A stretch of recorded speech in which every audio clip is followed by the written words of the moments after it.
All right, let's dive right into this explainer and finally solve what has to be the ultimate kitchen frustration: cooking perfect rice on an induction stovetop. If you've recently made the switch to induction, you've probably noticed that your tried and true rice cooking methods, well, they just don't work anymore, right? Today, we're going to use the science of heat and starches to figure out exactly why that's happening and, more importantly, how to fix it for good. So here's the recipe for today's explainer. We're going to quickly run through 1. The great rice struggle. 2. The science of heat. 3. Choosing your cookware. 4. Mastering the prep. And finally, number 5, the perfect cooking method. Let's get right into it. Section 1. The great rice struggle. We absolutely all know the misery of expecting perfectly steamed, fluffy grains, but ending up with a mushy, burnt disaster that's basically glued to the bottom of your favorite pot. Just look at this highly relatable plea from Reddit user Karaoke in LA. It perfectly captures how transitioning to an induction stove completely throws out the rulebook for cooking rice. What worked flawlessly on a gas or electric burner suddenly gives you these uneven, undercooked, yet somehow completely mushy results. It's incredibly frustrating. And honestly, if your rice isn't cementing itself to the bottom of the pot, you're probably dealing with the dreaded Mount Vesuvius boil-over. See, rice is completely covered in starches. Those starches slough off into the boiling water and form bubbles.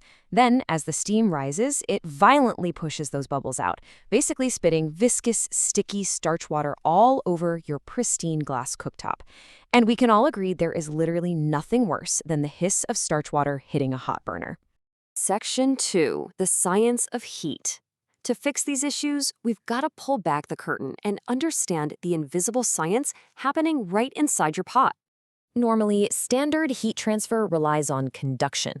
That's where heat moves steadily from a hot surface directly into your metal pan and then into the water and the food. But the way induction actually triggers this process is fundamentally different from those traditional stovetops, and that difference drastically impacts the chemical makeup of your rice. So, let's talk about what's happening to the rice grains themselves. Rice contains 2 main starches, amylose and amylopectin. Normally, these starches gelatinize and absorb water to get nice and fluffy. But when these specific starches hit intense, direct heat at the bottom of a pot without enough water, they literally caramelize. They fuse together and burn like hot candy, creating that impenetrable, crusty barrier on the bottom of your pan. And this brings us to the real culprit here. Unlike the steady, continuous ambient flame of a gas stove, induction works by delivering magnetic energy. As one really savvy Reddit user pointed out, induction actually pulses full wattage on and off. It actually behaves a lot like a microwave. So when you set your induction stove to a quote-unquote low simmer, you aren't actually getting a gentle low heat. You're getting shorter blasts of intense 1200-watt energy. Those massive, rapid punches of heat are exactly what cause those starches to caramelize and burn in an instant. Section 3. Choosing your cookware. Because induction uses this very unique pulsing magnetic energy, your choice of cookware isn't just a nice-to-have accessory. It's the absolute foundation of your success. Let's break down your options. Cast iron? Look, it's fantastic for searing a steak because it stores heat massively, but it's terrible for cooking rice on induction. It responds way too slowly when you try to drop the temperature, meaning those high heat pulses will completely overshoot and burn your grains. Plus, it can easily scratch that delicate glass cooktop. Instead, clad stainless steel, specifically something with an aluminum or copper core, is going to be your best friend. It spreads that intense induction heat evenly across the base to prevent hot spots, and it responds incredibly fast when you dial the power down, keeping those starches safe. Section 4. Mastering the prep. Now, what's really interesting here is that the cooking itself is only half the battle. According to culinary experts, a whopping 95% of your sticking and boiling over problems can be solved before you even turn on the stove. So let's build a perfect protective system for your grains.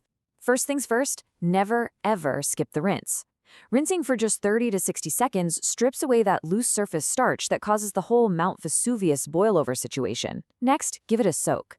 Soaking the rice for 15 to 30 minutes rehydrates the grains, which reduces the total time they need to be exposed to that intense heat. And finally, the magic trick: coating the bottom of your cold pan with just 1 single teaspoon of neutral oil or butter. This creates an invisible, protective barrier between the hot metal and your delicate starches. Just how effective is that last step? Get this. Simply adding that tiny bit of oil or butter to coat the pan before you pour your water in reduces sticking by a massive 70%.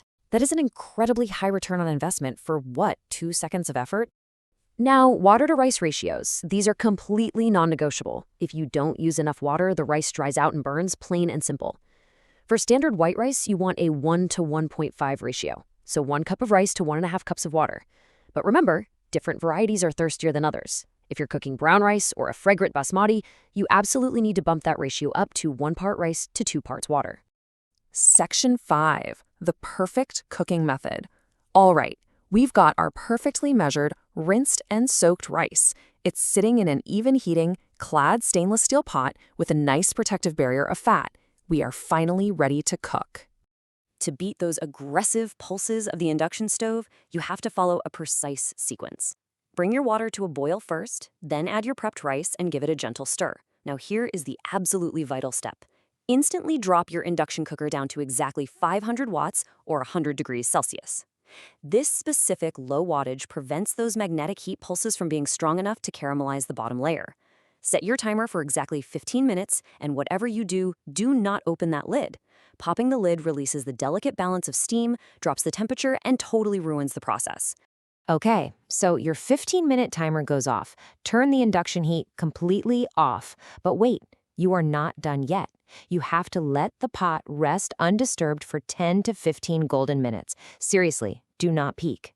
This resting period is absolutely critical. It allows the residual steam inside the pot to gently finish cooking that bottom layer of rice, which lets it release naturally from the stainless steel without sticking. Now, before we wrap up, I've got a really fascinating bonus fact for you from some recent research. If you're at all concerned about trace heavy metals, like arsenic, which can naturally accumulate in the outer bran of rice, science actually has a hack for you. Studies suggest boiling your raw rice and water for exactly 5 minutes, dumping that water out completely, and then starting fresh with new water to finish the cooking process. You're essentially cooking it like pasta, and it significantly lowers those heavy metal levels. Pretty cool, right? So, there you have it. By mastering the prep, choosing the right clad stainless steel, and taming that pulsing magnetic heat of your cooktop, you have finally unlocked the science of perfect, fluffy rice. The days of burnt, sticky, mushy grains are officially a thing of the past. So, with this essential kitchen staple finally conquered, the whole culinary world is open to you. What ambitious culinary dish will you master next on your induction stove?